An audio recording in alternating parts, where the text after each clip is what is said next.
So what are the top 5 reasons ఎందుకు మీ pregnancy అనేది ఆగుతుంది అనేది లేడీస్ ఇష్యూలో మనము ఫీమేల్స్లో ఏంటి ప్రాబ్లం అనేది we will discuss today.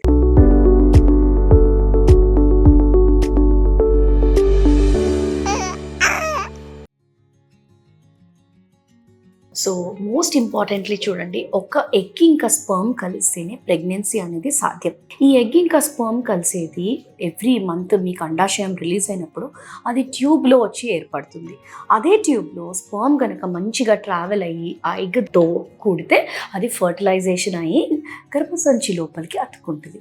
So అలా కాకుండా మీకు ఈ ప్రాసెస్లో ఎక్కడ ప్రాబ్లం వచ్చినా, ఎక్కడ బ్లాకేజ్ వచ్చినా ప్రెగ్నెన్సీ అనేది సాధ్యమవుతుంది. సో మోస్ట్ ఇంపార్టెంట్ వచ్చేసి ఓవ్యులేషన్. అంటే ఎగ్ అనేది బయటికే రిలీజ్ అవ్వదు. లైక్ మనకి చూస్తే పీసీఓడిలో, థైరాయిడ్లో, ఇంకా ఇటీవల చాలా హార్మోనల్ ఇంబ్యాలెన్సెస్లో ఓవ్యులేషన్ ప్రాబ్లం ఉంటుంది. ఓవ్యులేషన్ అంటే అండాశయం అనేది అసలు బయటికే రావట్లేదు. సో ఎట్లా ఒక స్పర్మ్ వెళ్ళి దేంతో కలుస్తుంది? సో దానివల్ల అనేది ప్రెగ్నెన్సీ రావట్లేదు.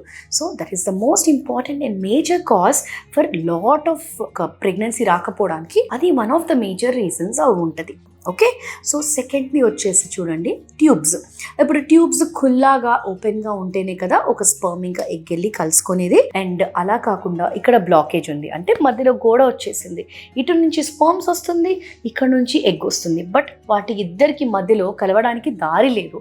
సో ఆ దారి లేనప్పుడు ఏమవుతుంది, వాటికి వే లేక అక్కడే ఉండిపోతున్నాయి. సో స్పర్మ్ ఇంకో ఎగ్ కలవలేదంటే ఫర్టిలైజేషన్ అవ్వలేదంటే ఎంబ్రియో ఫామ్ అవ్వదు. సో దానివల్ల కూడా మీకు ప్రెగ్నెన్సీ అయ్యే ఛాన్సెస్ తగ్గిపోతున్నాయి. Okay, that is the second thing. Third and most important వచ్చేసి గర్భసంచి లోపల ఏదైనా ఇన్ఫెక్షన్ ఉందా, లేదా గర్భసంచి పొర అసలు పెరగట్లేదా, లేదా గర్భసంచి లోపల గడ్డలు ఏమైనా ఉన్నాయా, లేదా గర్భసంచి లోపల అతుకుల్లాగా ఉన్నాయా. ఇది చాలా చాలా ఇంపార్టెంట్ అండి. ఎందుకంటే ఎంబ్రియో ఫామ్ అయినాక పాపం ఆ ఎంబ్రియో వచ్చి అతకడానికి ట్రై చేస్తున్నప్పుడు దానికి అనుకూలమైన ప్లేస్ లేదు అంటే, ఇన్ఫెక్షన్ కానీ ఉందంటే అది ఎక్కడికి వెళ్ళి అతుకుంటుంది చెప్పండి. సో లోపల ఇన్ఫెక్షన్ ఏమైనా ఉందా, గడ్డలు ఏమైనా ఉన్నాయా, లేదా పురిపురిలాగా పాలిప్ అంటాము అట్లా ఏమైనా ఉందా, లేదా ఎండోమెట్రియం అంటే గర్భసంచి పొర ఏదైతే ఉందో అది చాలా పల్చగా ఉన్నా కూడా ఆ బేబీ అనేది అతుక్కోదు అనమాట. సో చాలా చాలా important uterine factors and endometrial factors అనమాట. ఇది థర్డ్ది.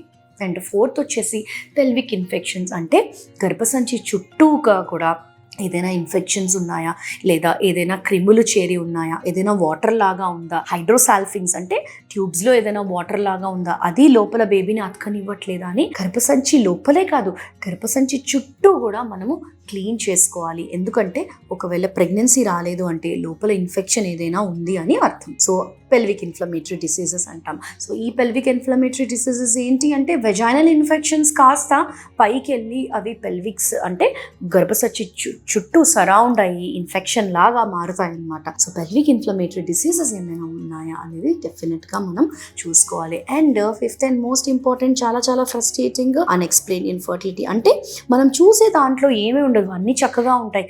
గర్భసంచి బాగానే ఉంది, ఓవ్యులేషన్ బాగానే ఉంది, స్పర్మ్స్ బాగానే ఉన్నాయి, బట్ ఒక బేబీ అనేది లోపలికి వెళ్ళి అతకట్లేదు. ఎందుకు? వై అంటే ఒక ఎగ్ ఇంకా స్పర్మ్ లో కలవాలి అంటే ఆ రెండు కూడా అనుకూలంగా ఉండాలి.